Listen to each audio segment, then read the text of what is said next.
Welcome to Grail Country. I have with me today my friend Vlad, who I met a little over a year ago at Jonathan Pageau's Symbolic World Summit, and he's been on Grail Country before. He appeared with my friend Evgeny on our episode that we did on Slavic folktales, and he and Evgeny shared some Slavic folktales with us.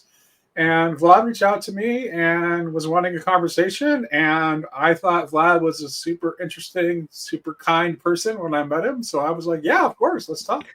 So, Vlad, welcome. What would you like to talk about today? Well, I appreciate your time, Nate, and your potential listeners. I'm not sure if it's going to reach an audience. There's a couple of things that happened in my life which were strange.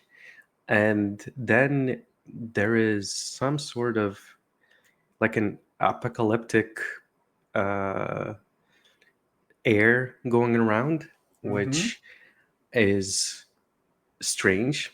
I think the last time that and it's my wife that's picking it up more than I am. I'm kind of like, Okay. oh, we're settling down. Everything's good. Everything's stable, and she's way more worried. And there may be reasons for it. I'll get to it later. Other than the Ashketon, I hope. Um, but I've heard these kind of hints about something. Um, our friend Jordan Hall spoke to it, um, and I feel and the end of times and the um, you know meaning crisis. All of these types of like the word cloud around all of this is giving an uneasy vibe, and because I cannot put a finger on it, um, I thought that maybe you have more insights. Mm-hmm. So that's one thing. The other thing was when we met, we spoke about my job and technology and how I'm looking into these symbolic patterns that are kind of mapping onto the digital and computer science and engineering realm. Um, and one thing that I wanted to explore is potentially find either someone in your network or someone from your personal experience. How did you end up, or were you able or successful to kind of impart this symbolic worldview onto engineers or techies or whoever that may be? Because I think there is a very, very interesting way that theology intersects with technology. Mm-hmm. And Okay. in the eschatological times is going to be more important to find this intersection in the Venn diagram. So that's the second thing. And the third one is about um, TLC. There seems to be a gravity to some type of gravity to this collection of people and ideas. For me, obviously, it started with Jonathan and Jordan, Mm-hmm. Jordan Peterson and Jonathan Pageau. And interestingly enough, that I've worked, the last time we spoke, I worked for StreamYard. And um, right now, I work for Peterson Academy, Oh, which okay. is strange to realize because it's not particularly, it's not 100% random because I did apply. Right. But the fact that I got a response and got hired is an interesting turn of events. Mm-hmm. And now that I kind of see the face of Jonathan, because we use it for like his assets and pictures and all the things almost daily and more than I see the face of my wife, I thought that like in 2016, I would not have imagined that this would be my life. And it seems like that not only the ideas that kind of go around in this corner were able to grab my attention and then keep it for years. I don't fully understand what those ideas are. What's like the core? Because obviously it's part of it symbolism, part of it is Christianity, part of it is something else. So I would like to get more of your insight into this. What is your opinion? Is this glue or this gravity around these ideas and people, and why, for some reason, it seems to be either surfacing or becoming more relevant? Yeah, So those are wow, those are really great. Those are fascinating things. I'm looking forward to talking to you about all of them. I'm going to start with the kind of the big one. This sort of just like the sense of being in an apocalyptic moment is something I think a lot of us. That's an intuition that a lot of us share at this time, and so I kind of align with your wife's experience there. That's what it feels like to me. Um, and like you, it's like I hope it's I well, it's funny. It's because like how should it's hoping it's the I think you're right to hope it's not the eschaton. I think that's the right stance to be.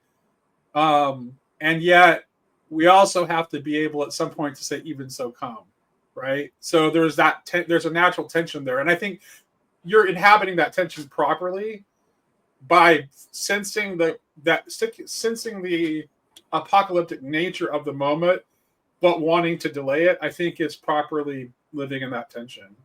yeah, the Um, disturbance in the force. Like my friend and I, we went to the Revenge of the Sith yesterday.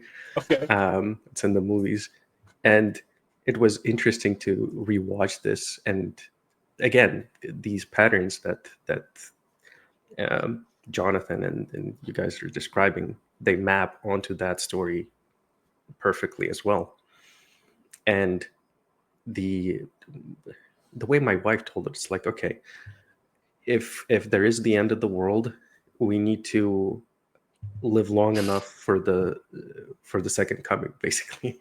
She's right, like, okay, yeah, we need to live long enough until he comes.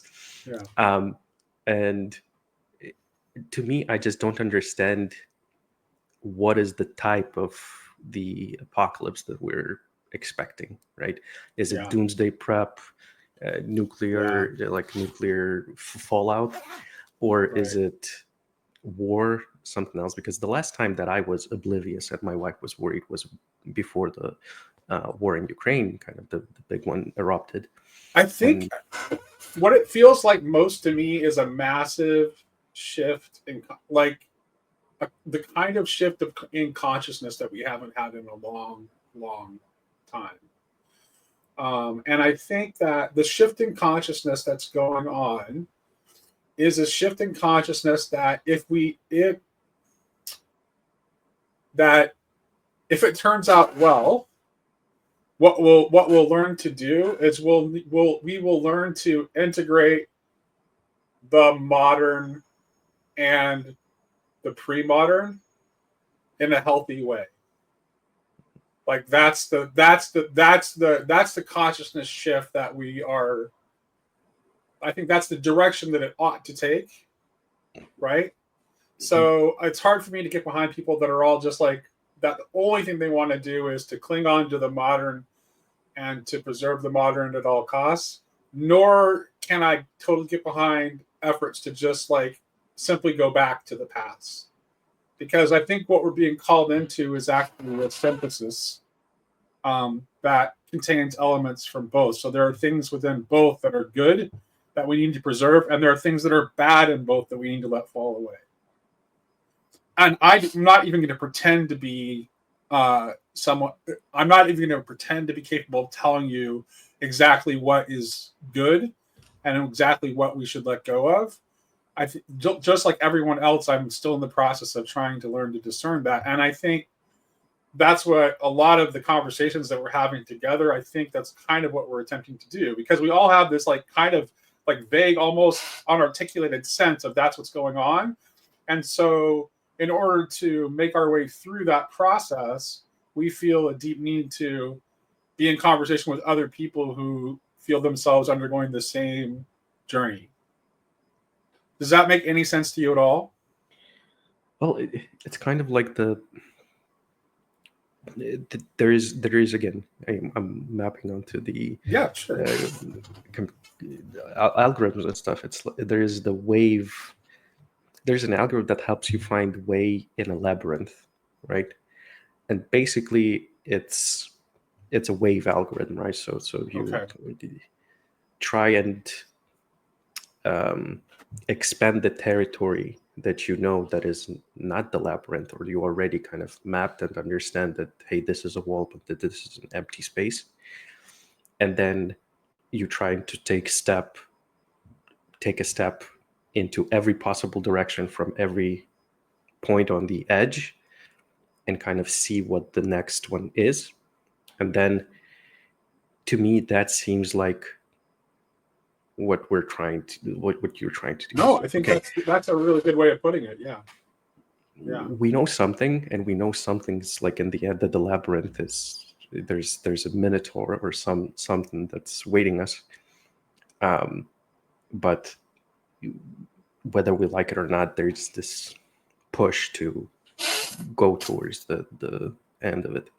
Yeah.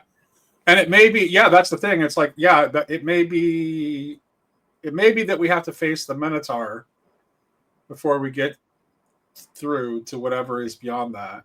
And that's I definitely have a sense of like there's a dark sense of this. I mean, there's also it's interesting because I talked about the like kind of the brighter side of the coin of what I think we're doing in these communities, but there's also like there's definitely like forces that are in operation that are clearly trying to move things in toward a darker path in a darker direction, and that's very much looming. It's interesting that you brought up Jordan Hall. I actually recently sent Jordan Hall a copy of ML Bach's book on the Apocalypse of John, which he started reading. So I don't know if, and he started he started talking about apocalypse not long after that. So I don't know if that was it. I don't know if that had any influence on his thinking in that direction or not. But Yeah, well, he shared with me that the best place to live is that, like, it needs to be beautiful. It needs to be a good place to live when everything is going fine, and then it needs to be a great place to live when everything is basically turning to chaos and kind of society falls. Right? There needs to yeah, be this binding local agent within the community, right. and I think that's the tendency that we're now that we're living out on many levels. Like, for example, the pattern of the COVID, right? Is this okay? Now there's nothing physical. All of your interaction is purely digital. It's on, like, there's a distance, right? And then we can kind of control how we channel your camera feed and what we show on your screen, and that way we frame your kind of literal window into the world, right? And now that has been tested and proven to work, right? People fight against it, right? They recognize this problem, uh, which is real, right? Mm-hmm. And so now it seems to be, at least to me, that now there's this tendency against globalization, again, like Mm-hmm. to shut down the borders, but now not from the outside, right? It's not like, oh, this UN made all the nations shut down, right? Now it's the individual nations are shutting down away from the world, right? Mm-hmm. You have issues with the borders now, with economic, right? Putin and Russian guys, they describe this whole war and sanctions as a vaccine, Mm-hmm. which I found funny and interesting. Basically, they view it as a vaccine against globalization, right? Because now the economy, the country needs to replace the goods and reestablish the logistical networks, find different suppliers, like become more independent and self-sustaining. And to me, that seems to be what's happening now, and it's kind of collapsing towards smaller and smaller communities. What we've recently seen with the power outages in Spain, that's another kind of bell, at least the way I look at it, that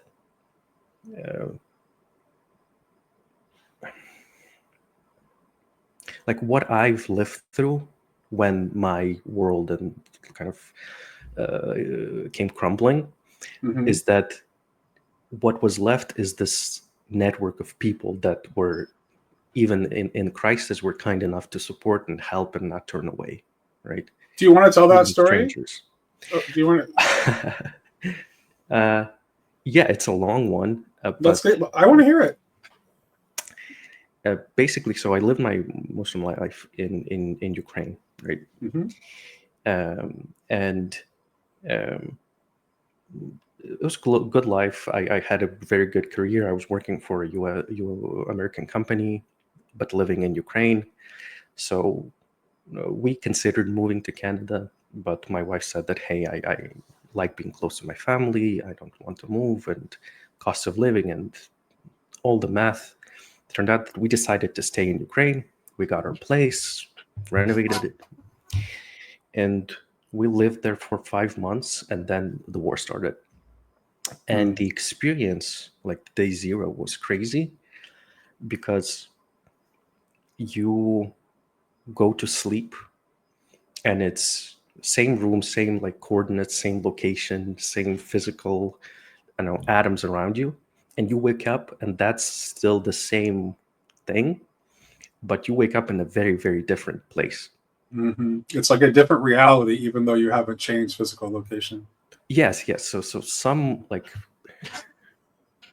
the circumstances way above like this abstraction layer changed so drastically that it put shockwaves throughout every possible, I don't know, aspect of your day-to-day life. We didn't have water, electricity. Obviously, the stores were kind of closed off, no banking. The infrastructure for like the roads was overloaded because everyone was trying to leave. So every possible kind of civilizational thing, it didn't break down completely, but it started malfunctioning, right?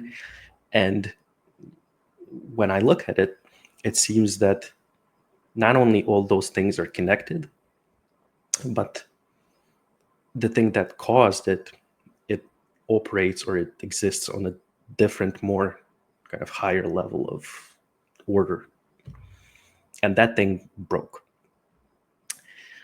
I found the language of like Orthodox theology to describe it better. I won't get into it right now, but the experience was that you thought that you were kind of in charge of your life and you had all these things, and you flip a switch and it turns on 100% of the time, and you've kind of grown used to the world working and kind of supporting your will at all times. I can put on a TV show at any point. I can do so many things. And then this is a very humbling experience when it turns out that actually no, actually everything that allows you to have it is a functional society, and it's other people. So if you want to survive in this fallen kind of chaotic state, you still have to rely on people, even strangers who are in this particular time are also worried about their own survival and survival of their families. And so like if you had a best friend and then you had like a school acquaintance, right? When war happens and you need help to, get someone you love out or get them medication or something, that's when these relationships get tested. Mm. And in my journey, there were friends that helped, but there were also so many just random people that there was no particular reason for them to care, right? But yet they did. And to me, that felt like this love or glue or gravity of some sort of like this,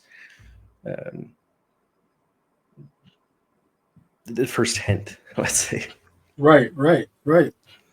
And then there were many examples to it. So the first night, several nights, we slept in the basements of like hospitals. So it's already a very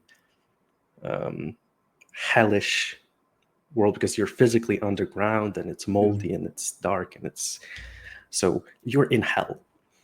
But then in one of the nights, the morning, my wife was attacked in one of the basements. So to me, that felt like, okay, I'm in this chaotic state. I don't control anything. I don't have a job. I don't have anything. And I'm already in hell hiding from death, quite literally. And even then, in a place that was supposed to be safe, there isn't safety.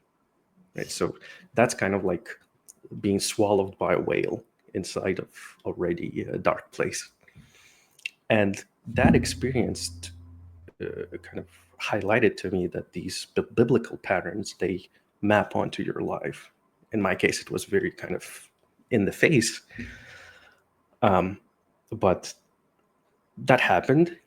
And then, interestingly, that was the lowest point. And from that point, everything started to get better. Another complicating factor was when the war started, our son, he was 1.5 years old when it started. He was visiting the grandparents, and that town got occupied pretty much day one. So we were literally divided by a front line. There were blown bridges, so we couldn't get to him. We didn't have a car, so that's one of the additional reasons why we were dependent on other people. Because if we did have car, most likely we would just first day went straight to him, and we don't know what would have happened. Blown bridges. There's no guarantees. But as a parent of a 1.5-year-old, your instinctive reaction is to just, I don't care about any of that. We need to get there. So this dependence on people, dependence on just circumstances, and in a way a higher power because there's no one else left. It was a very Job-like experience. And then it got better and better, and we were able to miraculously get them out, reunite, exit Ukraine. So it's a very another biblical pattern I say is the Exodus. It's just I'm not yet sure if this is the desert or the promised land. It feels like a desert right now. So, and then there are many other things like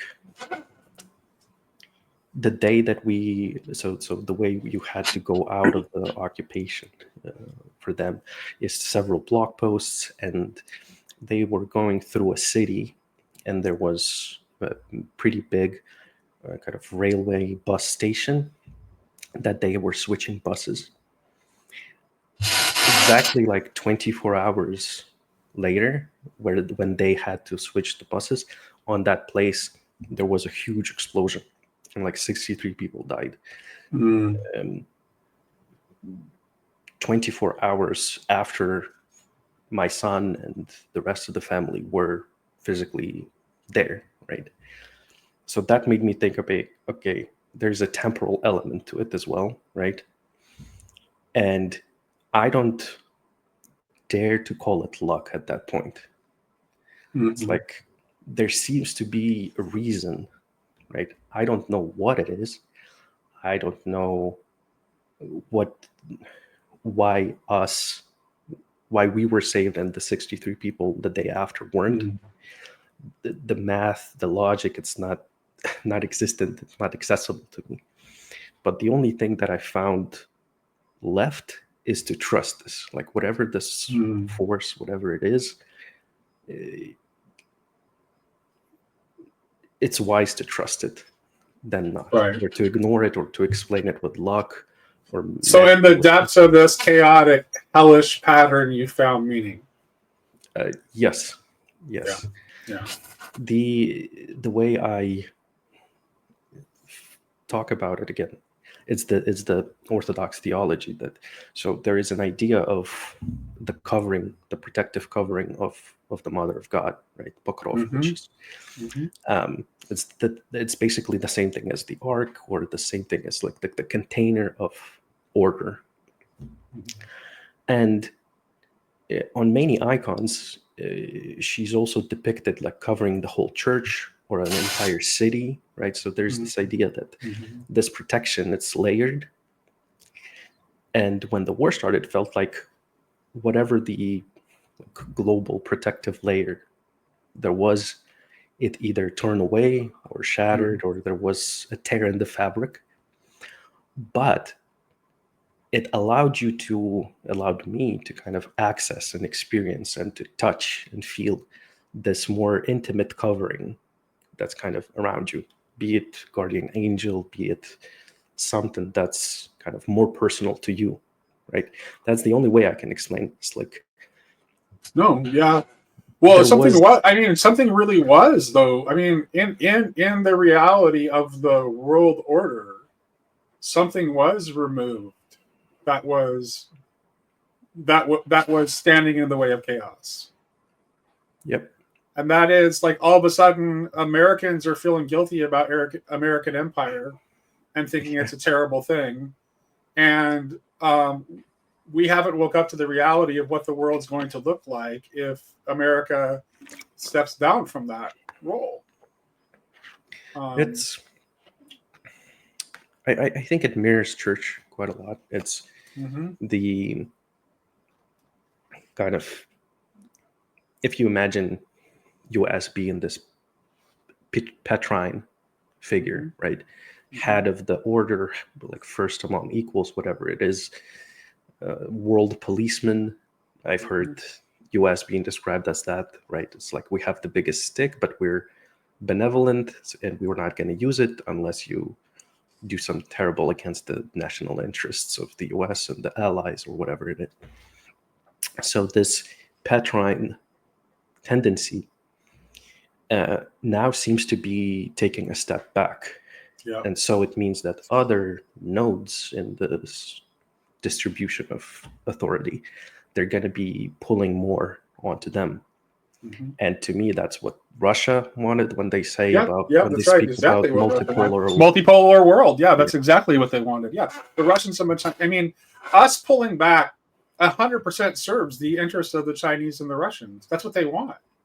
Yes, exactly. And this current, like right now, I understand that Ukrainians are annoying in a way that we don't want to kind of accept whatever the proposal currently is about secession or whatever it is. And we saw it, right? This clash about and our arm wrestling. But here, US gets annoyed and they say, "Hey, we're done." Basically, it's either what we've offered or we just step away. We don't care anymore. It's like exhaustion. I think it's basically exhaustion. Yeah, but US taking a step back, it benefits only Russia. It benefits only, like basically that's what the goal was, right? Is that, and I think. Yeah, Vlad, I've been on the other side of this argument a lot. Like I'm a self-described Christian anarchist, and I have been a huge critic of empire. In fact, that's actually something that I've come at Jonathan most of the times when I have disagreements with Jonathan Pageau, it's over politics because I had a hard time seeing anything good in Empire. But as the world begins to shift and change, I'm starting to realize that I may have made a very serious error in judgment and failing to see the positive aspects that can be associated with Empire. And I might have to go back and read John Milbank's Theology and Social Theory again, and give him another chance, because Milbank has always been a vocal proponent of the inherent stability of Empire as opposed to other options. Well, Empire is more stable because they have, like, to me, US is a bipolar nation, right? Every 4 years, you go from one side to the other, and this new guy completely goes against and cancels everything that the guy previously did. So there is this volatility, right? It didn't used to be like that. I'm old enough to remember when it wasn't really quite that extreme. There were disagreements about policy, but there wasn't like everyone agreed on an essential core of Americanism, I would say, that was that was pretty much universal. And in fact, I mean, the old saying used to be that it was kind of like but there wasn't really any real difference between the parties, that it was actually like that. It was kind of like the difference between vanilla and French vanilla. Like that was the old critique, right? But now we do see these extreme swings back and forth, and it definitely doesn't seem to have the kind of like whatever stable core that we used to cohere around is definitely been threatened. And it's been threatened on both sides of the political spectrum. It's been threatened from the left and it's been threatened from the right. The dissident right has been pretty aggressively attacking the core American myth about itself, like in a way that is just as deep and cutting and destructive to that shared American identity as the attacks that have been made from the extreme left. So, well, it's again, pattern-wise, it's the same thing. In even in Star Wars, again, yesterday, it's just because it's fresh in the memory. There is a very obvious, they even speak about is there's this contrast between the dark side and the good side of the Force. The idea that these dark ways, they're forbidden to the Jedi, right? So the Jedi, we know that there's power in using those whatever rituals, let's say, right, or access to the power, but the true Jedi doesn't kind of go that way. Mm-hmm. And also there is, and it also maps towards this totalitarian Sith empire. Right? Yeah, I mean, it's pretty clear. I mean, like the Star Wars is an American creation, right? And then, like, if you look, especially if you look at like the older Star Wars stuff, some of the newer Star Wars stuff is different. But the older Star Wars stuff, it's like it's very clearly like the Empire is intentionally given Nazi aesthetics. Like it doesn't. They literally look like Nazis, like visually. The same thing with the Dune recently too. Right. So that's not an accident. That it is actually, Star Wars is actually just a projection of the American myth into space.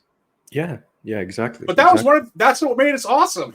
But it's not just American myth, right? Right. Yes, absolutely. Jonathan recently, there's going on the master class that he's put out, and it's quite mind-blowing. But the one of the patterns that he introduces early on is the Babel, right? The Babylon, and the idea of a voluntary offering, right? Mm-hmm. Mm-hmm. When Babel is kind of top down and the offering is bottom up, right? Same thing with the totalitarian state and the democratic state, right? We offer up our votes, we kind of whatever value in my vote there is, we kind of put it all together in one chunk, and now that chunk is more valuable. My understanding, that's how electoral college works in the US. It's a strange system, but my understanding is like you pull in votes, and then now this particular person's vote is more important because it kind of represents, ideally, it represents the will of the people who kind of put him in that place. And then there's always the question of corruption. It's like, okay, now these people gave me all this power, even in terms of prayers too, right? Prayers work the same way. It's like, oh, in the liturgy, there's always like the patriarch or someone that you mention first, right? So there's idea that yes, there is, every name, every prayer is important, but even that needs to be organized in the way, right? It's not chaotic. There's a structure to it. Yeah. So I'm Anglican, so it's not so different in my tradition, because we always have in the prayers for the people, we always, like toward the early part of the prayers, we always pray for the president, the governor, and the bishops. Yeah. It's a liturgical kind of old structure. So yeah, now it seems to be that this tendency to be, it's like this, it's a fracturing in a sense. At least that's what feels to me. Yeah. It's like I don't really care to be the biggest, player in the world. I don't care about being world police anymore. I don't want to be the Pope. I will step down. I don't care. Let them figure it out. But within my own kingdom, I will be the greatest king. I will be, America will be the greatest, whatever it is, right? And there's these individual, now nationalistic kind of ideas that are floating around.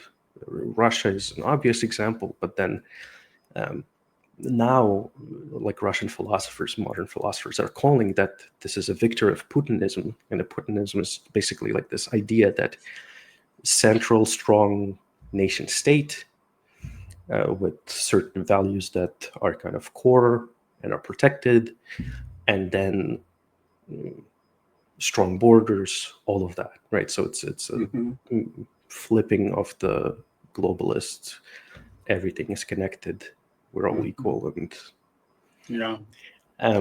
that breakdown is I think what's causing this anxiety and scary, because we're so used to this interconnected world where everything depends on everything, where electricity, like we get electricity, piece of the US gets electricity from Canada, and all this trade and all of it is kind of game theoretically. And it's easy to romanticize localism, but localism has its dark side too, though. Right. So if you look back at the history of this country, if localism would have ruled the day, then who knows when Jim Crow would have ended in the South. Right. Federal authority had to intervene for the sake of justice in order to make this country better live up to its own alleged principles. Right. So, I'm a lot of things that like traditionalist conservatives will say about localism and subsidiarity and all that kind of thing. They're fine, good things. They're not bad things, but they are not the only things. That's the problem. When you emphasize those things to the exclusion of everything else, I think it can end up being just as much a problem. And the fact of the matter is that like we are interconnected, especially like, especially as Christians to other Christians around the world. And it seems to me to be like kind of a moral problem to just like not care about what's happening to another group of Christians that happens to have a different global zip code, But that is also now being exploited, because this tendency to pay attention and to help and to be kind of, I don't know, it's not like if I'm shown a terrible picture of some somewhere, I'm like, what do I do with this? The best I can do maybe is donate somewhere or whatever. But that's then even the donation systems, they're trust dependent and corruption, or does it actually get to the end point? There's Yeah, I skepticism. think that's right, and I think that's why Americans have come to feel exhausted, is because of all those pressures, like you were just pointing out. That's what's made Americans start to feel exhausted, because it's like they just don't. They, I guess, they have um, like compassion fatigue, basically, Yeah, because yeah. they're inundated with so much. And it's also the, like, I understand compassion. Like, if you ask me to help, it's my decision to say yes or no, right?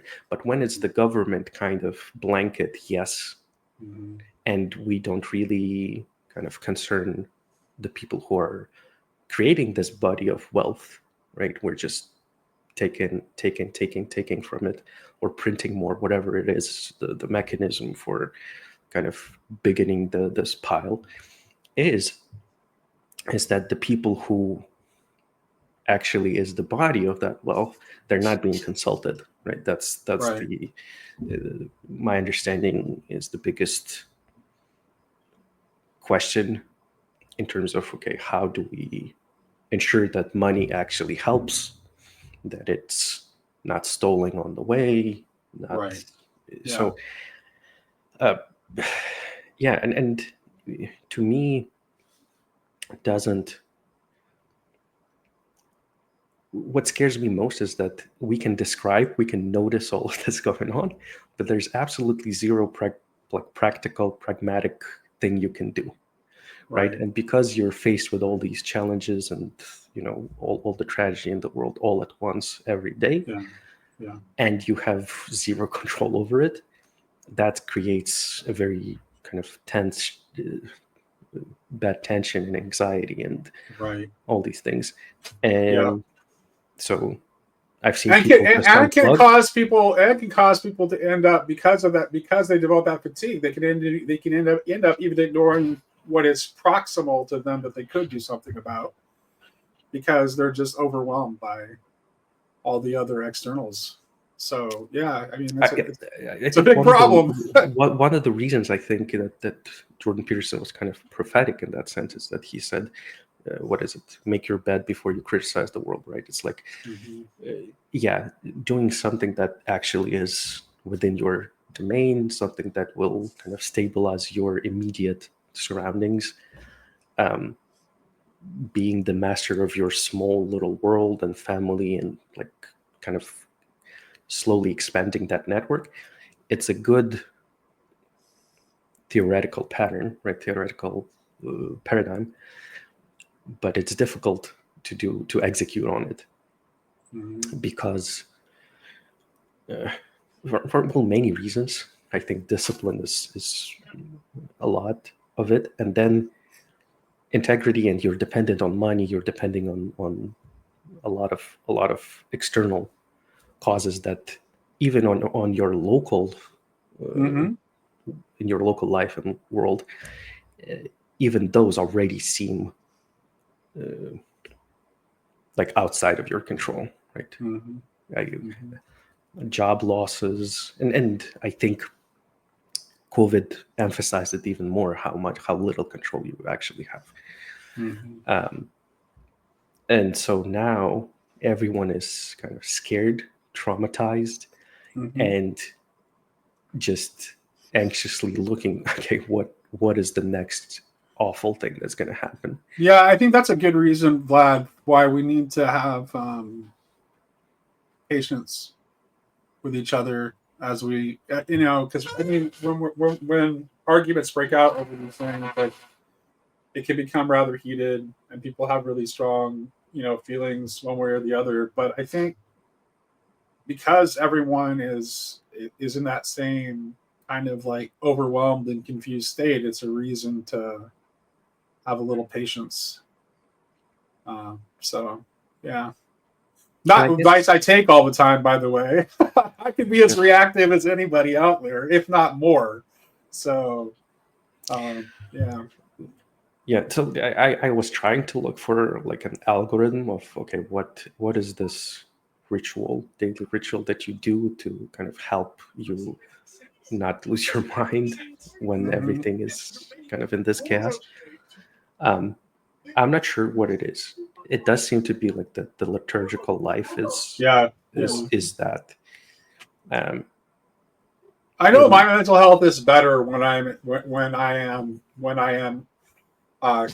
following my regular prayer routine. Like that definitely makes a big difference for me.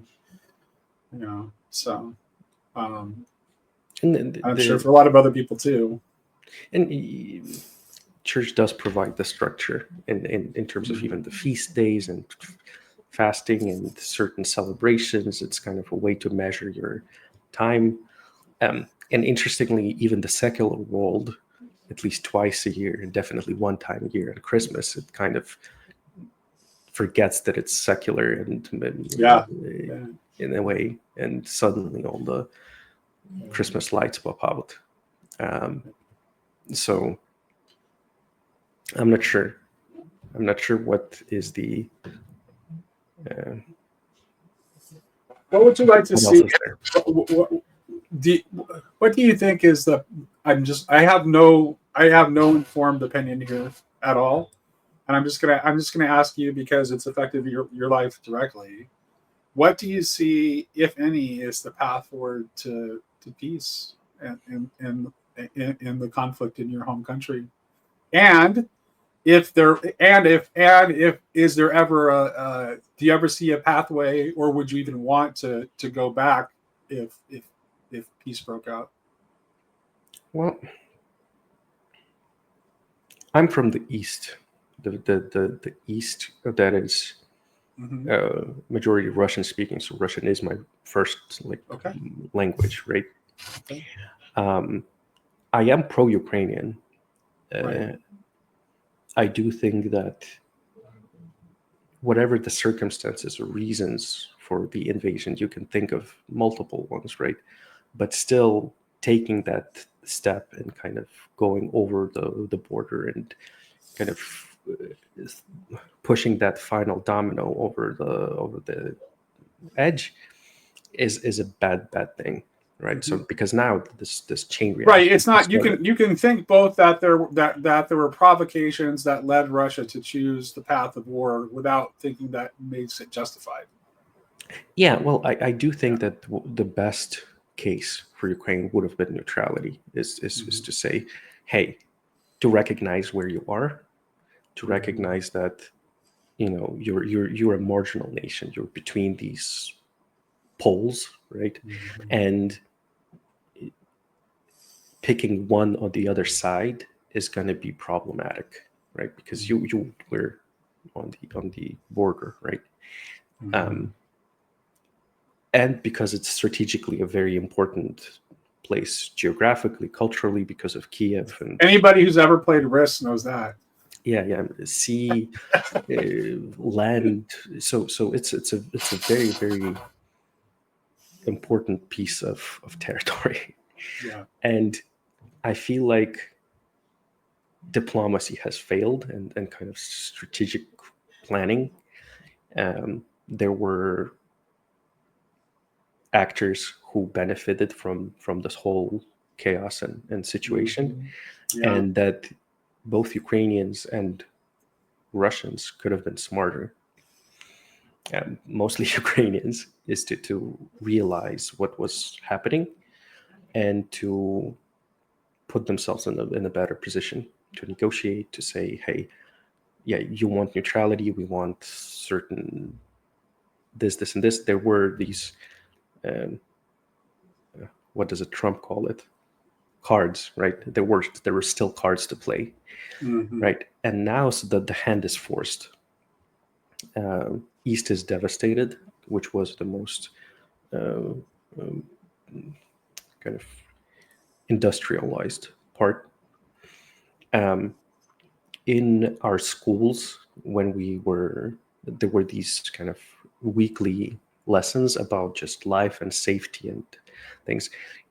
And we would often talk about, hey, if you find a weird metal object in the woods, don't touch it because it's likely like a mine from World War Hmm. II.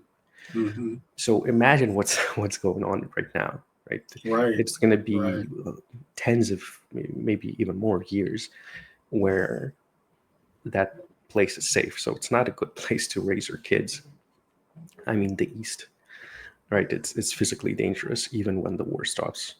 Apart from the devastation, apart from the huge demographic crisis, um, many challenges happen after after the war ends.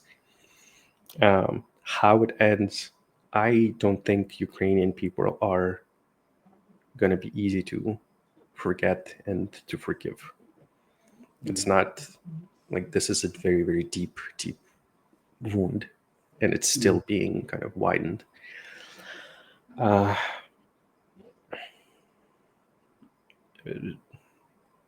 and Russia does not seem to be showing any kinds of repentance or any remorse, Yeah. any steps back, right? So my best case is likely, again, time will heal it. Maybe there will be like documents that get leaked or declassified. um, I don't know. I don't know what the pragmatic way to resolve it diplomatically. Um, so, but again, I do think that the Christian aspect of it will be Mm-hmm. important then, more important. Okay. It's like, okay, we need to bury our, soldiers. We need to, I don't know. I think the healing will start with the Ukrainian Orthodox Church. It's Okay. the right now there is a schism between Mm-hmm. Yep. Ukrainians that are kind of in the Constantinople Patriarchate and Right. the Moscow Patriarchate.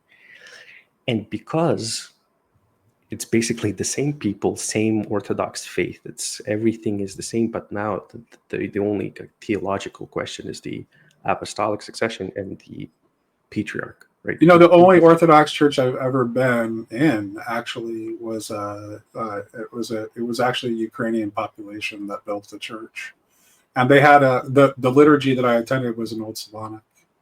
Yeah. So Yeah. the question of the language as well, like the Old Slavonic language being used. So I've seen a debate recently between a priest from each of these churches, and they're talking about what's happening, right? Why you don't join this church, and why don't you? And it was quite civil. Obviously, it was Mhm. emotional, but Well, yeah, for sure. the basic points were the politics and theology, right? To some, Mm-hmm. to a majority of population in the or like the priestly people. They, and I'm not, again, this is a disclaimer. I'm not very um, authorized to speak to these things, right? That's I fine. don't. So, but Layman's perspective is totally fine. what I'm seeing is these. There's a tension about, okay, who's the head of the church under Christ, right? Who's the head patriarch, right? Right. And the second thing is the apostolic succession, right? So because a part of the church who stayed with the Moscow, basically, um, they don't recognize that you can just switch sides, and you know. But because on the ground, these are the like ecclesiastic questions about priests that will, or and patriarchs will figure it out. But on the ground, if we can have communities kind of coexisting and Mm-hmm. not taking over each other's stuff, not calling each other names, and being okay, at least being okay with the use of Church Slavonic and Ukrainian at the liturgy, that's going to be already a first step, I guess, towards Mm-hmm. at least uniting the population in Ukraine. Because right now there is a divide. There's a divide in terms of language, and there's a divide in terms of participation in the war, right? I am more supportive, I am more patriotic, and you're a traitor, basically, right? Mm-hmm. There's a divide between on politics as well, right? Someone says that we should be supporting Zelensky. He's in a tough position and he's trying to do his best, and others saying that he's this corrupt guy and he just needs to go so that there will be peace, right? Plus, the people are all tired, exhausted. Mhm. This is not something that you can easily do, right? Russia is a Right. huge Yeah. country Yeah. with many resources, and so overall, I don't think there is a way to completely kind of nullify everything that happened and peace will be. But there will be these like buffer territories or whatever buffer communities. It does not necessarily have to be on the edge, right? I'm sure there will be communities within, like even in the Western cities, some that are happy with how the war ended, whatever that state is, and others that will not, right? The question that's an important one is how do we not allow this revanchism thought into it, right? How do we keep the peace that we have? How do we pacify veterans and PTSD and social demographics? So I do think that the short-term strategy, the best one, would be to focus inward again, right? Just to say, hey, whatever the state Ukraine is at, whatever Russian state is at, they need to focus on making it the best possible place, and then kind of look over the fence. And then also likely having freedom, like letting people decide which of these countries they want to stay in or be a part of, or Okay. communities. Well, basically like East Germany, West Germany type of situation. I think it's going to be close. It's going to take a lot of time, but otherwise it's just going to continue on forever, right? There will be these local sparks and tragedy news, and I wouldn't like that. So I don't know if it makes sense, but this is No, yeah, it's extremely difficult. I think you were being very realistic, and honest, and yeah, I certainly, I have nothing to add to that. I don't, you would know better than I would.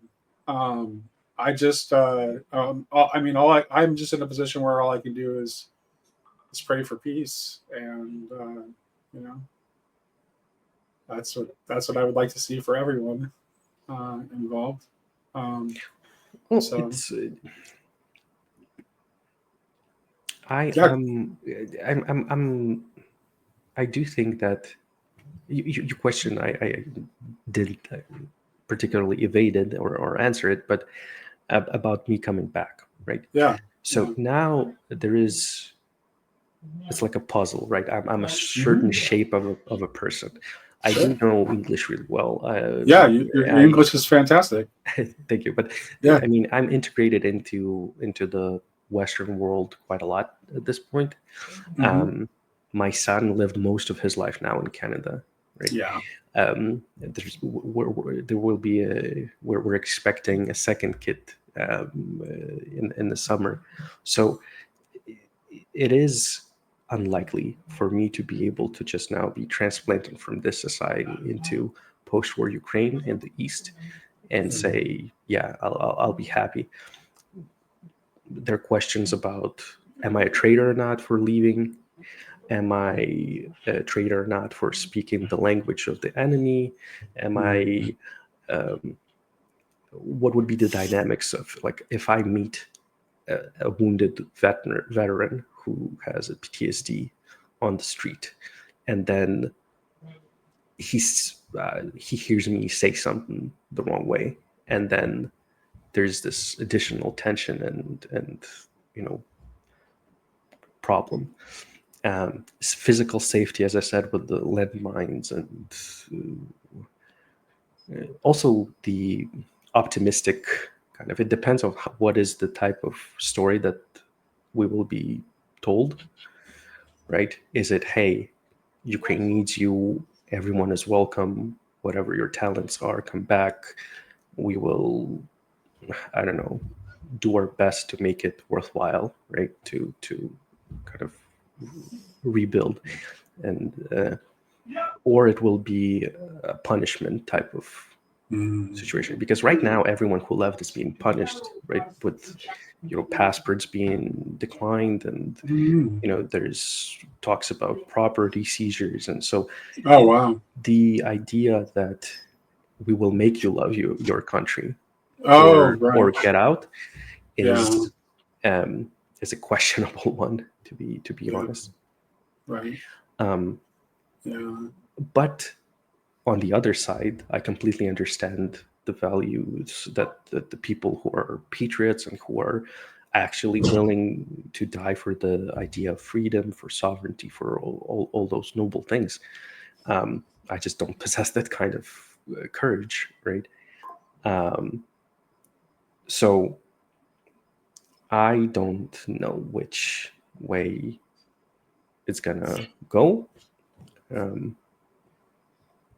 but Well, that land is not gonna be empty. you had a very young son when the war started. So I don't think, as someone with a very young son when the war started, I think that you have an obligation to try to stay alive for your son.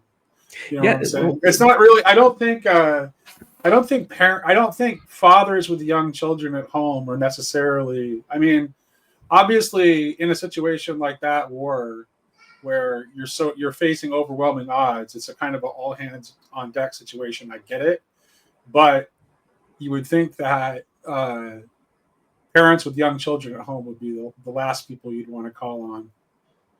well,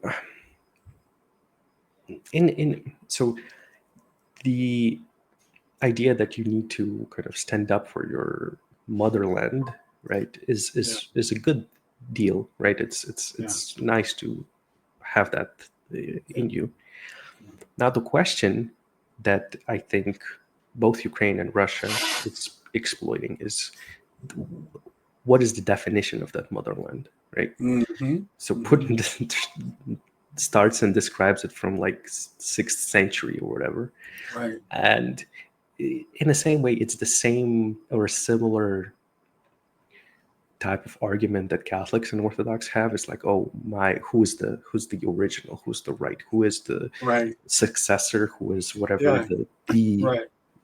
and same way Ukraine and Russia now is like, oh, who is the ancestor of Kiev Rus, who has the legacy of Mm-hmm. the Kiev, and the monks, and this cradle of Eastern European civilization, right? And Russia says, hey, it's totally us, and Ukraine Mm-hmm. says, no, not really. So, Yeah. Yeah. and it's the same way. And to me,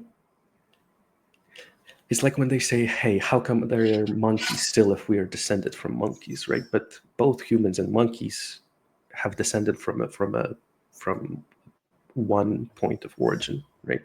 Mm-hmm. So to me, Russians and Ukrainians, they equally have and don't have the claim, right? Because Right. modern day Right. Russians, they're not the same type of people who actually like baptized and who wrote all those things and put the gold churches in Kiev, right? It was the ancestors. In the same way, who is the winner of World War II? People say Mm-hmm. it's Russia. A lot of people in Ukraine, in the Western world, say that Russia, right? But Mm-hmm. it's not true, because Russia didn't exist at the time. It was Soviet Union, and Soviet Mm-hmm. Union was mostly composed of the Russian in terms of Yeah. amount, but it was many different nationalities and peoples, right? Right. Right. Um, so to say that the legacy of victory is just Russian is also not true. It's the legacy of the people of the Soviet state, right? Um, and to denigrate them and to say that they're fools because they lived in this totalitarian structure. Who are we to say? Because Right. look at your day to day right now. I wouldn't call our 9 to 5 a particularly freeing type way to live, right? Yeah. So I don't know. It's all so murky and intertwined, and everyone's arguing about who's right. It does make me think about that moment when Christ says, like, you're just kids, basically. Why are you still arguing? Who's the Yeah. who's Right. the most important one of you? Yeah. Like, Right. Yeah. you're all equally Yeah. fools. Yeah. So, Yeah. Yeah. Yeah. I think we also, like, in all of that too, it's like we lose sight of how flexible our identities are.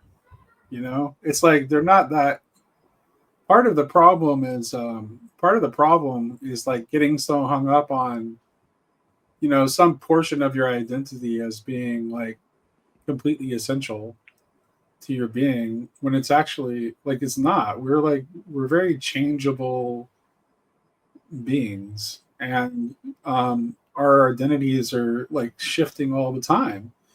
And you've moved from your home country uh, during a state of war to another country, and have adjusted to life there, and you're still, looks like you're relatively healthy, yeah, have some happiness, you're doing all right, right? It's like there's like you're and you probably still feel connected to your place of origin, but you've also learned to adapt this new identity as a Canadian too. So yeah.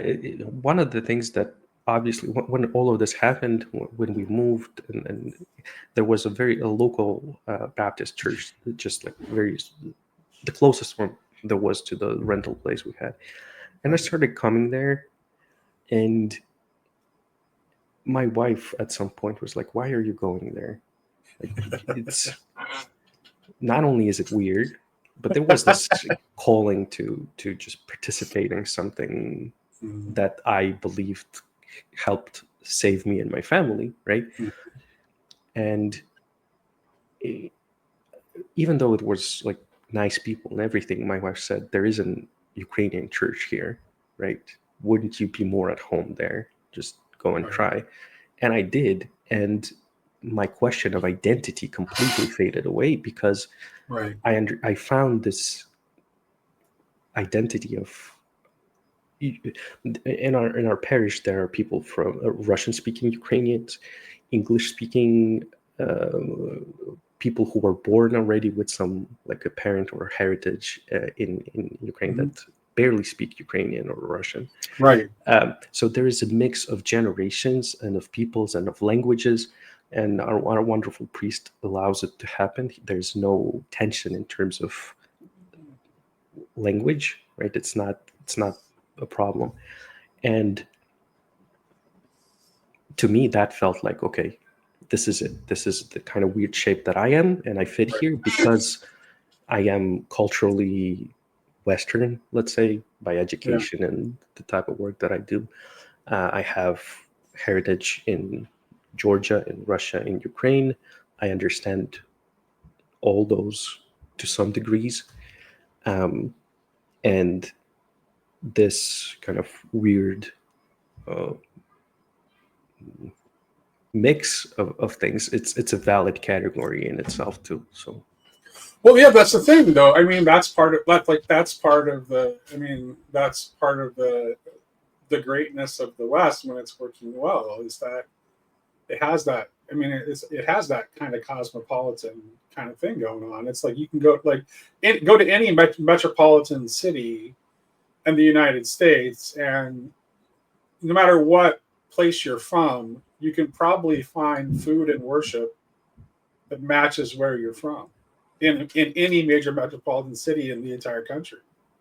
yeah, I was thinking about it, but to me, another question of the Eucharist of like communion is Mhm. quite important, because at the end of the day, if you're mixing way too much of everything and everything becomes like this part of identity of yours, then you lose it, right? That's the what we are seeing now with all the sex stuff. And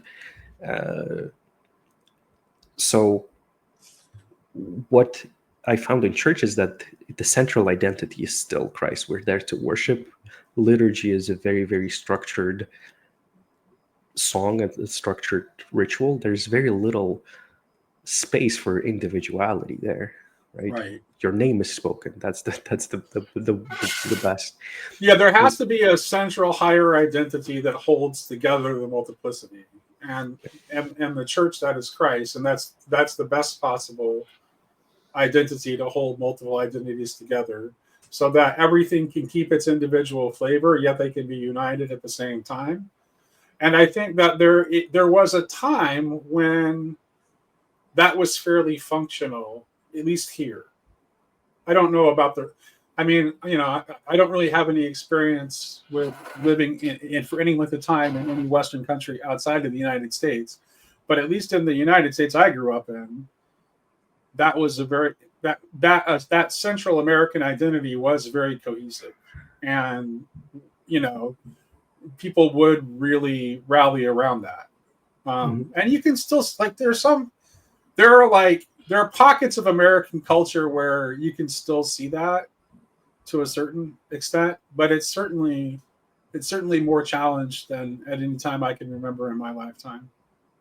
Um, and It's also the staining and of your also identity. I'm not going to pretend that it's not. I'm not going to pretend that it's not inevitable or that it needs to happen.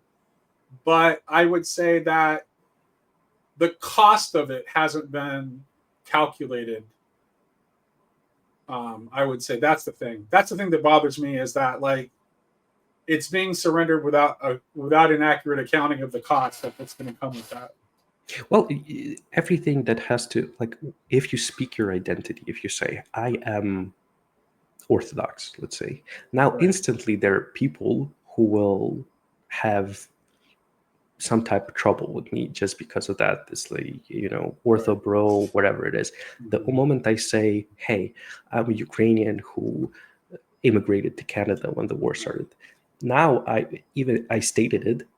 So now both of the parties have kind of picks to throw at me from Right. various degrees, and both of them will probably find ways to understand my point of view too.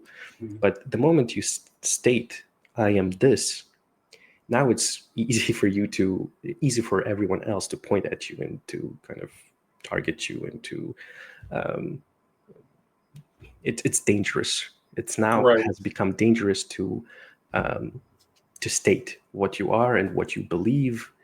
Um, Again, I think in church I found that stability, because for 2000 years, people have been saying, the creed. So there is a very Mhm. kind of structured way to say, I believe this, right? At least I have this. Everything else I'm not sure about, but at least I can state this set of sentences, right? Right. And that has a function to play, right? Because now you're at least not suspended in every possible thing, or you're not evading and saying, I don't really care. I Right. Right. Everyone is right in their own way. Right. So I think church has extremely pragmatic ways to combat what we are going through right now. I just don't know how they are Well, applicable I in think it this is. moment. It's. I think okay, and this is maybe a little too complicated to get into, but I think part of the way that it's combated is the strangeness of the nature of the identity that identity in Christ is. So there's a way in which I noticed that Jonathan Pageau in his response to the whole Christ is King controversy, like made reference to that same kind of like exclusion that happens with the identity statements. But I don't. The thing is that what and I think maybe if I were to talk to him about it, he would account for this at some point. But one of the things I wanted to immediately call attention to after hearing that is like, yes, but there's a strangeness about the identity that is the identity in Christ. And the best way I can think of putting this is like the Catholic philosopher Bernard Lonergan. He there in one of his essays, he talks about the conditions that were necessary for the possibility of the incarnation, and the fourth condition of the possibility of the incarnation is that a man can have his identity in another. And that is the strangeness of the identity of Christ. Because I'm actually like, I am taking my identity away from being simply a self-identity statement, right? And I'm putting it towards something that is more inherently unifying by its nature. Well, also saying I am Christ instantly gets you in trouble, right? You cannot say I am Christ. Right. That's kind of what had what got Christ in trouble is saying he's Christ. For saying he was, right. So now we already have that, right? We have this truth proposition. But here's the thing, though. But here's the thing, though. Okay, but that's like that causes a different sort of violent reaction, where the root cause of that violence is a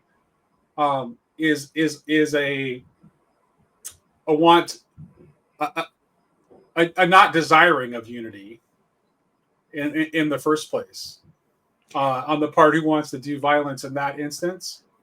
And versus, I guess that's the case in both situations, right? Where it's like, that's what it is. It's like, you're this, I'm that, and I want to keep it that way. And so that means I need to, in the extreme, go to war against you.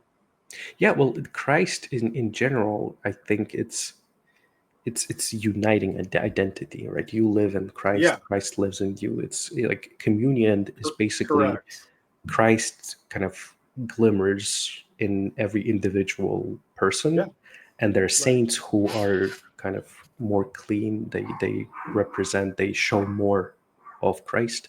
Yeah. But the only thing that we have left is either it's a theosis, right? Is the path of Christ, and it's pointing to Christ, right? That's the only thing. You can point to him in things, you can point to him in situations and miracles, but also, more importantly, you point to him through other people to like a compliment in a sense, right? Well, it's like, is that your little subtitle that your little subtitle there, Logi Development, is that like a company that you have, or like what's yes okay. What a great company name. That's actually what you're talking about right now.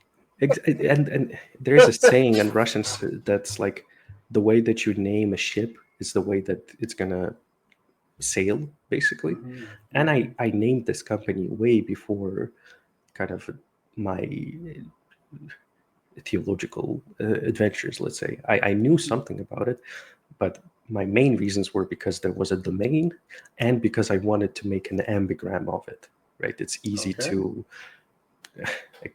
play. Yeah. But, it happened. And like my public mission statement with the company is to create technology for the church, right? It's to show it, to create technology for the church. Boy, and you kind of hinted at that earlier in the conversation. I missed the opportunity to get into that. That's fascinating to me, because I think it's pretty evident that wherever we're going as a species and wherever the church is headed in its own future, I don't think we're going to escape from technology. I just don't. there's something too fundamental about the creation of technology for like it's too deeply connected to our humanity. I don't think it's something that we can. I don't think we could opt. I don't think we could opt out of it any more than we could stop eating. Mhm. You No. know, I mean, it's just a fundamental function of what we do. So then the question becomes like, okay, if we're going to be creating technology, no matter what, can we imagine the possibility of creating technologies that glorify God instead of ones that separate us from God? That's the Exactly. big question. Yeah. Well, to me, what got to me is I'm into virtual reality as like technology thing, Mm-hmm. and in the liturgy, in the creed, and we say we believe in the Father created everything, heaven and earth, and visible and invisible things, right? And the easiest way I could find to explain invisible things to a materialist person is with the digital, right? And now Okay. with AI, it's becoming even easier to explain uh, agentic beings. Let's say they're invisible, but they still can uh, exert and affect the real world. For example, I can say, "Hey Siri, hey Alexa, whatever it is, uh, turn off the lights," right? And she will, Right. or it will. Right. Sorry, No, that's okay. that's funny. That's funny. I do have the little Siri thing here. So yeah, basically, um, there is a way that we speak into this ether, right? We don't see it. It's still the way Jonathan describes it, right? It's the invisible part, right? So in a way, virtual is kind of more close to heaven than it is to hell, just by the nature of being an invisible. Um, but then, Oh, and so you think that okay? So conceptually, then, do you think of hell in terms of a maximalization of the material? Is that what I mean? So it's like a different slice, right? When you say create heaven and earth, right? And there's this recursive separation of things. I think that the virtual domain of things, right, it is embodying like an edge, like an edge between the heaven and earth, in a sense that there is the software and there's the hmm. physical hardware, right? It's actually like dust, and there's electricity that kind of we pass through the Oh, dust, okay. So there's and a it way in becomes which you're way there's a way in which you're saying that the advent of the digital is done in imitation of the union of heaven and earth. yes, yes, exactly, because there is the silicon, right, carbon, Right. whatever it is, silicon transistors, and there's the invisible photons, current, electricity that animates it, right? Okay. Um, and in that sense, now we have created so much levels of abstraction on top of it that we can now experience this bits and zeros and ones completely separated from the materiality of it, right? We Okay, don't Vlad, we should have gone here a long time ago. We're going to have another conversation where we yeah. talk about this from the beginning. But I've got to go make my family dinner. That's So a good deal. I'm That's a going to good have deal. to let you go for now. But Vlad, thank you so much for joining me today. Thank you. Really Yeah. appreciate it. Just send me a line and let me know whether you're comfortable with me posting it or not, because I thought it was an interesting conversation, and I think other people would like to hear it. But it's up to you. There's a lot of personal details in there. It's totally up to you. Just email me. You don't need to decide right now. You think it over. You send me a DM or an email. Let me know. Okay. Um, yeah, I think I would love for it to happen naturally. Like I don't want it to be marketed, but if you speak to someone like Mm-hmm. in the literature or if Okay. anywhere, or you think about the ideas and they somehow bring you back to things that we discussed, you're free to share it to Yeah, actually, reference. I might intentionally bring this up to Jordan Hall. Actually, would be Okay. the person that I would because I think this is definitely. In fact, I almost think I should get the two of you together to talk. I, Actually, maybe if we're going to have that conversation about the the relation of the digital to heaven and earth, I think maybe Jordan is a good person to include in that conversation. but he was very um, generous with his time. So we spoke recently with him Oh, for did you? an hour, Okay. um, off the record. But we there are many things because he is a techie, right? Who is Right. into Yeah. Exactly. technology. That's the type of person that I'm trying Yep. to Exactly. get to and understand their path, so Yes. that maybe there's a way to scale it to kind of open it up to more people. Yeah. Yeah. um, and then use this power of technology again to build technology for the church in whatever shape that would be. Well, let's put. Well, I'll tell you what. I put it out on Grail Country. We'll see who responds, and then I'll talk about it within my network and see what happens. Yeah, we'll see then. Good to connect with you again, Vlad. It was a great conversation. Appreciate it. Yeah, I Yeah. appreciate it too. I Yeah. appreciate it too, Nate. Thank you very much. Yeah. Have a Take good take have a care. good dinner. Yeah, I will.